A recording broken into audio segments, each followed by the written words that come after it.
안녕하세요, 털보이사입니다. 오늘 영상에서는 손가락이 점점점 오그라드는 듀피트렌병의 다양한 치료법에 대해서 알아보도록 하겠습니다.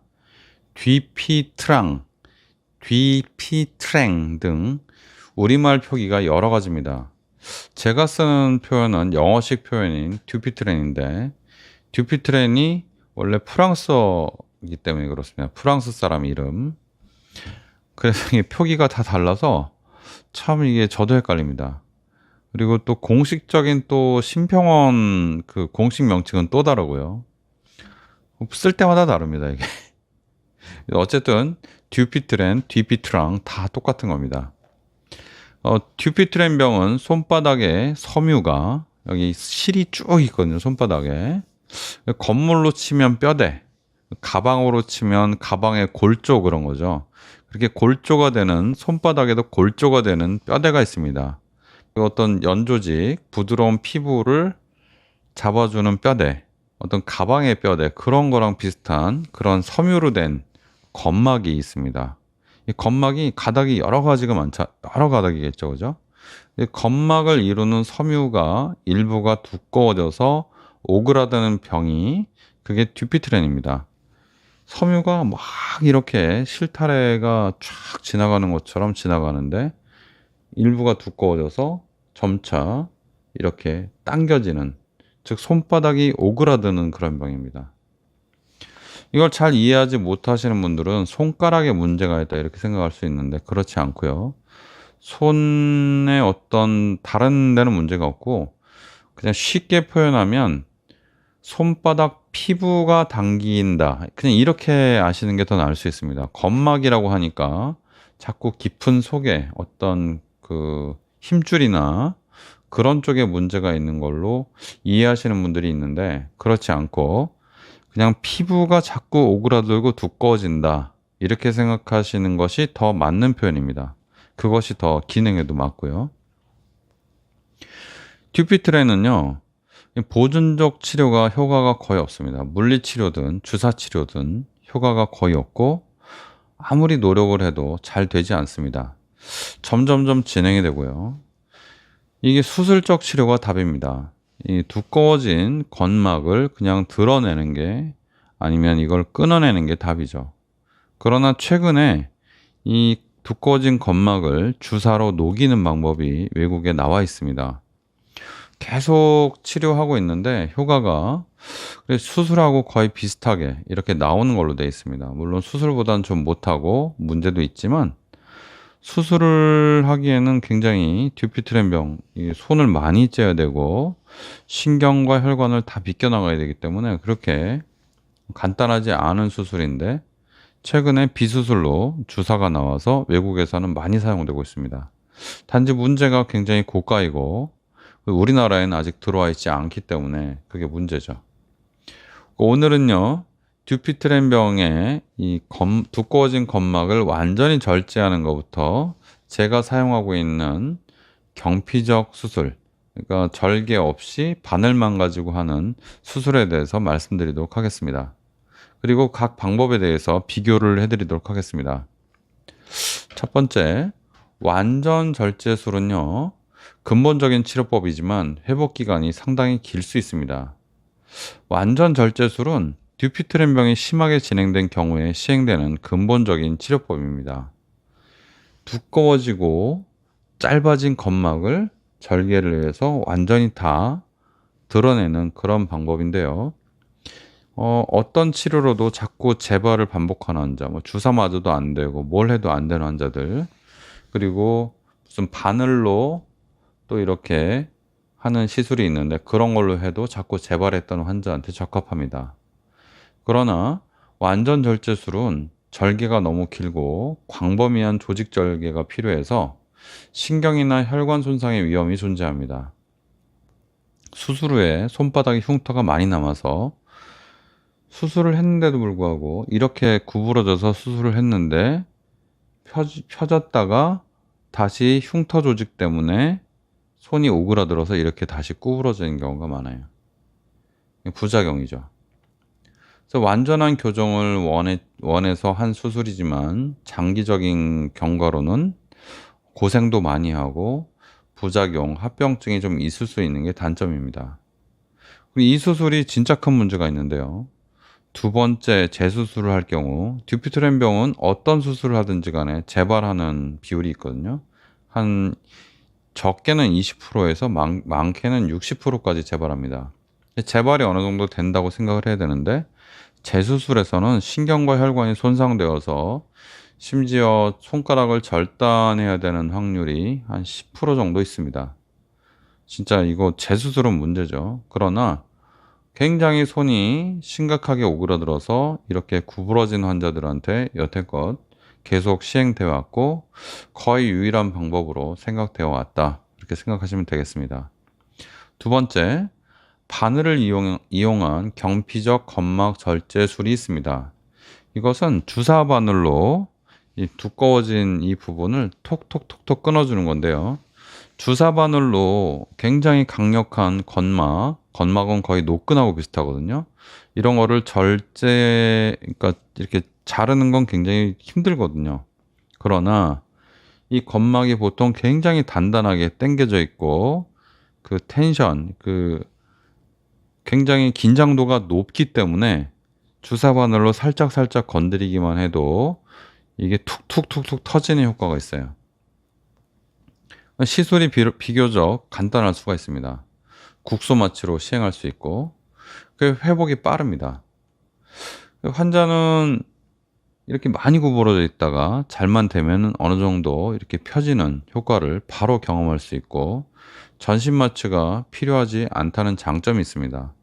그러나 손상된 조직, 그러니까 두꺼워진 조직을 완전하게 제거하는 것이 아니기 때문에 다 끊어지지 않아서 남아있는 조직이 다시 두꺼워져서 재발할 가능성이 높습니다. 그래서 일부에서는 연구들이 이게 많은데요. 연구에서 이게 거의 재발률이 60%까지 나오는 거 아니냐, 그렇게 보고되는 연구도 있고, 어떤 연구에서는 아니다, 바늘로 잘만 하면 재발률이 26%뭐 그렇게 나온다, 그런 연구도 있습니다. 외국에는 이 듀피트렌 환자가 굉장히 많아요. 제가 추산할 때 전 세계에 몇억 명이 있을 거로 추산하고 있는데 외국에는 연구가 굉장히 많습니다. 우리나라에는 드문 병이에요. 이 듀피트렌 병을요, 특히 여기 이 안쪽의 관절이 이렇게 구부러져 있는 경우에는 좀 어렵습니다. 이게 손바닥은 좀 쉬운데 손가락은 하기가 좀 어려워요. 정밀하게 해야 되기 때문에. 그래서 초기 단계 환자, 손바닥이 점점 오그라드는 환자한테는 좀 적합한데 손가락에 문제 있는 사람은 좀 어렵다. 왜냐하면 바늘로 신경과 혈관, 힘줄과 건막을 구별하기가 굉장히 어렵기 때문에 그렇습니다. 그래서 재발이 잘 되고 심한 환자 어렵고 그런 단점이 있습니다. 세 번째, 부분 절제술이 있습니다. 부분 절제술은 완전 절제술과 바늘 절개술의 중간 단계에 해당하는 치료법인데요. 그 두꺼워진 건막 일부만 선택적으로 끊어주는 방법이에요. 광범위한 절개가 필요하지 않고 회복 속도가 빠르고 합병증 발생 가능성이 낮죠. 이 치료법은 좀 완전히 진행된 사람 말고 한 중간 단계에 있는 환자한테 적합하고 신경이나 혈관 손상의 위험성이 줄어듭니다. 또 손가락 기능 회복이 좀 빠른 편이지만 질환이 아주 많이 진행된 환자, 말기 환자한테는 좀 쓰기가 어려울 수 있습니다. 완전 절제술의 부담을 줄이면서도 재발 위험을 최소화하려는 환자에게 좋은 선택이 될 수도 있습니다. 일부 연구에서는 부분 절제술, 그러니까 부분 절제술이 뭐냐면 여기를 완전히 다 째서 다 드러내는 게 아니고요. 여기 조금 째고 여기 톡톡톡 끊어주고 여기 조금 절개하고 여기 톡톡톡톡 끊어주고 이렇게 하는 방법입니다. 그래서 이게 굉장히 효과가 좋고 회복이 빠르고 재발률도 적다는 연구도 또 있습니다. 각각의 연구가 다 있어요. 그러니까 내가 하고 싶은 말을 뭐 아무렇게나 해도 그 각각에 해당하는 연구가 다 있을 정도로 연구가 많습니다. 그러나 오늘 말씀드리는 내용은 대략의 어떤 공통적인 의견을 모아서 말씀드리고 있는 겁니다. 자, 네 번째, 효소 주사 치료라는 게 있습니다. 한마디로 건막, 두꺼워진 그 딱딱한 조직을 녹이는 겁니다, 그냥. 이 최근에 등장한 방법인데요. 효소라는 것이 뭔가를 이게 녹이는 그런 기능이 있잖아요, 그죠? 그래서 효소를 주입을 해서 이 두꺼워진 건막, 단단한 조직을 분해, 녹이는 방식입니다. 이 치료는 국소 마취 후에 간단하게 시행할 수 있고 수술 없이, 그러니까 손은 바닥을 절개하지 않고도 효과를 볼 수 있는 점이 장점입니다. 주사 맞은 후에 어느 정도 지나면 손바닥에 이 두꺼워진 것이 녹아서 이렇게 툭툭툭 펴지는 그런 시술법입니다. 근데 이게 일부 환자에서는 효과가 별로 없을 수가 있어요. 그리고 손가락이 정상적으로 회복되지 않거나 피부가 녹을 수 있고 신경이 손상될 수도 있습니다. 이런 경우에는 추가적인 치료가 필요할 수 있어요. 손바닥을 녹이는 주사를 뭔가 놓는다고 하면 녹지 말아야 될 조직도 녹을 수 있다는 거죠. 이렇게 비수술적 치료를 원하는 환자들에게 고려될 수 있는 아주 좋은 그 방법이지만 가격이 굉장히 비싸고 그리고 우리나라에는 들어와 있지 않은 문제가 있습니다. 자, 다섯 번째, 하키나이프를 이용한 경피적 절제술을 말씀드리고 싶습니다. 이 하키나이프를 이용해서 손바닥을 절개하지 않고 바늘 구멍만 내고 하는 것이 하키나이프를 이용한 경피적 절개술이라고 부르는데 기존의 바늘 절개술하고 유사하지만 바늘은 굉장히 힘이 없고 정확하게 위치를 잡기가 굉장히 어려워요. 그리고 바늘은 까딱 잘못하면 깊게 들어갈 확률이 있고 주변의 힘줄과 혈관, 신경하고 구별하기가 어렵습니다. 그 끝이 어디가 있는지 어려워요. 왜냐하면 쑥쑥 들어가기 때문에. 저도 바늘로 해보니까 위치를 가늠하기가 굉장히 어렵습니다. 그래서 저는 바늘로도 해보고 물론 바늘로 할 때 굉장히 조심스럽게 했지만 저는 하키나이프가 굉장히 익숙한 사람이기 때문에 하키나이프로는 다 이렇게 웬만한 조직을 다 더듬어서 알 수 있거든요. 그래서 하키나이프로 이 듀피트렌을 이루는 두꺼워진 건막을 걸어서 절개를 하고 밀어서 절개를 하고 절개가 됐는지 하키나이프로 확인을 하고 그리고 그 힘줄이 어디 있는지 알기 때문에 힘줄까지 들어가지 않으면서 왔다 갔다 하면서 문제가 되는 건막들을 다 확인해서 절개를 할 수 있었습니다. 제가 그렇게 할 수 있었던 것은 듀피트렌을 위해서 정말 애를 썼던 건 아니고 방아쇠 손가락을 위해서 하키나이프를 계속 트레이닝 하다 보니까 그 정도까지 간 것 같습니다. 장점은요, 바늘로 하는 것처럼 조직 손상이 적고 출혈이 거의 없고 두꺼워진 건막을 거의 완벽하게 절제할 수 있었던, 그러니까 완전히 떼내는 건 아니지만 절개해서 끊어낼 수 있었던 그런 장점이 있습니다. 바늘로 했을 때 부족한 점을 극복하고 부분 절제술이라고 해서 중간중간에 절개하고 했던 그 시술하고 어쩌면 손바닥 절개 없이 비슷한 시술을 할 수 있는 장점이 있습니다. 회복이 당연히 빠르고요. 흉터가 거의 남지 않고 손으로 느끼면서 그 두꺼워진 건막을 다 잘라냈더니 정말 손이 너무나 자연스럽게 쭉쭉쭉 잘 펴집니다. 한 일주일 정도 지나면 손에 흉터도 거의 남지 않고 상처도 없이 아주 편안하게 손을 쓰는 것을 제가 많이 봤습니다. 근데 너무 어렵죠. 이 하키나이프는요, 방향이 옆으로 들어가야 되기 때문에 잘못하면 혈관과 신경을 손상시킬 수 있는 단점이 있습니다. 그래서 정말 자신 있는 의사만 해야 되고, 권장을 그렇게 하기가 좀 어렵습니다. 저는 가능한데. 듀피트렌병 치료법은요, 환자의 상태와 여러 가지 기대하는 회복 속도에 따라서 치료법을 선택할 수 있습니다. 완전 절제술은 가장 근본적인 해결책이지만 그렇다고 해서 재발이 없지 않아요. 재발은 됩니다. 아까 여러 실이 뭉쳐서 구조를 이룬, 뼈대를 이룬 것이 건막이라고 그랬잖아요. 그 실 중에 두꺼워진 것이 하나 있다고 하면 그 두꺼워진 것을 제거해도 다음 실이 두꺼워지고 또 다음 실이 두꺼워지기 때문에 그래서 자꾸 재발하는 겁니다. 수술을 잘못해서 재발하는 게 아니라요. 수술을 할 때는 그 두꺼워진 것들을 웬만하면 많이 드러내기 때문에 좀 재발을 덜 할 수는 있지만 안 되지는 않습니다. 완전히 다 걷어낼 수는 없거든요. 건막이라는 것은 말 그대로 건막이라서 손바닥 전체를 덮고 있습니다, 거의. 물론 그 건막이 많은 데가 있고 적은 데가 있지만요. 그래서 원리가 수백 가닥의 그 건막 섬유 중에 두꺼워진 것을 드러내는 것이 완전 절제술. 그리고 두꺼워진 것을 중간중간 절개해서 끊어주는 것이 부분 절제술. 그리고 바늘로 해주는 것이 경피적 바늘 절개술이고, 효소 주사 치료는 우리나라에 들어와 있지 않고요. 하키나이프를 이용한 경피적 절제술이 잘만 하면 상당히 결과가 좋다, 이렇게 말씀드릴 수 있겠습니다.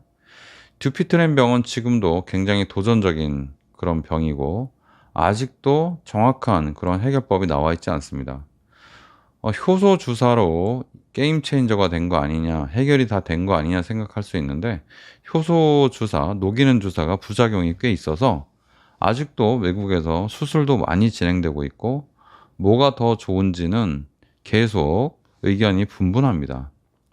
이런 상태에서 할 수만 있다면 하키나이프로 그 건막을 완전히 절개해 준다면 정말 좋지 않을까 하는 생각이고, 듀피트렌 병은 재발을 잘한다고 했잖아요. 재발률이 그냥 평균 잡아서 한 50% 된다고 생각하면 됩니다. 그러면 하키나이프로 두꺼워진 부분만 절개를 했는데, 끊어냈는데, 만약에 다음 섬유가 또 두꺼워진다고 하면 또 끊어내면 되지 않을까 하는 생각입니다. 실제로 다른 병원에서 수술하고 오셨던 환자분들이 있는데, 그 환자들을 재수술할 때 하키나이프로 시술을 해서 좋은 결과를 얻었습니다.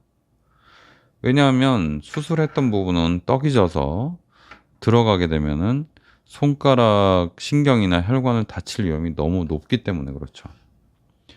수술을 했던 환자는 솔직히 하키나이프로 할 때도 조금 무섭습니다. 왜냐하면 구조가 다 달라졌기 때문에 혈관이 어디까지에 있고 또 힘줄과 주변 조직이 어떤 관계를 가지고 있는지를 정확히 알기 어려워요. 신경도 다른 위치로 갈 수도 있고요. 그러나 하키나이프로만 만약에 시술을 했던 사람이 있다면, 그리고 바늘로만 시술을 했던 사람이 있다면, 그런 환자들은 그 구조가 달라지지 않기 때문에 안전하게 듀피트렌 병을 하키나이프로 건막을 끊어내서 해결할 수 있고, 재수술할 때도 또 끊어내서 해결할 수 있고, 반복적으로 계속 주기적으로 하면 되니까 환자들의 삶의 질의 향상에 굉장히 많은 획기적인 어떤 장점이 있지 않나 하는 생각입니다. 솔직히 듀피트렌 병을 하키나이프로 수술을 하게 되면요, 굉장히 손이 많이 갑니다. 그 방아쇠 손가락하고는 비교도 안 되게 손이 많이 가서 한 10배, 20배 정도 손이 많이 가는 것 같아요. 그만큼 굉장히 어렵고. 그러나 듀피트렌 병 환자들은 수술을 험하게 하기 때문에 수술에 합병증도 있고, 수술 후에 손바닥이 오그라들어서 그때는 뭐 어떻게 이식 수술밖에는 방법이 없을 때가 많습니다. 그렇게 험하게 수술을 해야 되는 사람들을 하키나이프로 간단하게 고쳐주고 또 예후도 좋다고 하는 것 때문에 제가 보람을 가지고 하고 있습니다.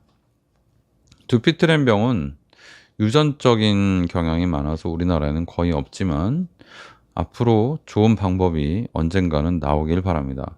이게 유전자 치료의 얘기도 나오고 있고 그런데요, 아직까지는 큰 성과가 없습니다. 과학기술이 발달하면서 좀 더 좋은 방법이 언젠간 나오길 바라고 지금으로서는 점막을 녹이는 주사와 수술, 그리고 경피적 시술, 그리고 수술 중에서도 완전히 드러내는 수술, 부분적으로 톡톡톡 끊어주는 수술들이 각각 다 장단점이 있어서 서로 경쟁하고 있고 어떤 것이 완전히 해결책이라고 보기는 어려운 상황이지만 저는 하키나이프 시술이 해결책이 아닌가 하고 제안을 하려고 하지만 이 방법이 어려워요. 이걸 하라고 어떻게 할 수가 없어요.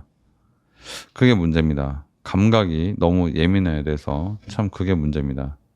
그래서 그 피부 바로 밑에 있는 점막을 어떻게 잘 기술적으로 제거하는 방법, 그것을 더 연구를 해봐야 될 것 같습니다. 감사합니다. 오늘은 듀피트렌병 하키나이프로 해결하는 시술과 다른 수술에 대해서 비교해 드렸습니다. 털보 의사였습니다.